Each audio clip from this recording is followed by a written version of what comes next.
పెళ్లి జరిగే ఆడిటోరియం పేరు తన పేరు ఒకటే ఆనంద్ గారు. మట్టి గడ్డేం కాదు. ఈయన తను వేరే వాడిని చేసుకుని వెళ్ళిపోయిందని నీ జీవితంలో నువ్వు 5 సంవత్సరాలు వేస్ట్ చేసుకున్నావు. 5 సంవత్సరాలు. ఈ పెళ్లి ప్రస్తావన రాకుండా ఉంటే 5 సంవత్సరాలు 10 సంవత్సరాలు అయ్యేవి. మర్చిపోరా విను. మర్చిపోయాను కదా. మనకి పరిచయం అయినప్పటికీ ఇప్పటికీ మార్పు రాలా? నా పెళ్ళికి అందరినీ పిలిచేటప్పుడు తన పేరు చెప్పాల్సి వస్తుందన్నదే నా బాధ. అది నీకు అలా అమరిందిరా విను. నీ జీవితాన్ని నాశనం చేసిన అమ్మాయి పేరున్న అదే ఆడిటోరియంలోనే నువ్వు నా చెల్లిని పెళ్లి చేసుకుని ఒక కొత్త జీవితాన్ని స్టార్ట్ చేయాలి. అది కదా హీరోయిజం. నేను కాదు, నువ్వే నా హీరోవి.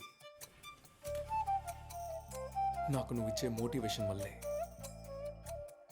ఈ జీవితం మునుపట్ల మారుతుంది. ఎలాంటి బాధ కలిగినా నాకు ఫోన్ చేయరా, నీకు నేనున్నానుగా. నిజం చెప్పాలంటే నేను పెళ్లి చేసుకోవడానికి ఊరికి రావట్లేదు, మరి నిన్ను చూడ్డానికే వస్తున్నాను.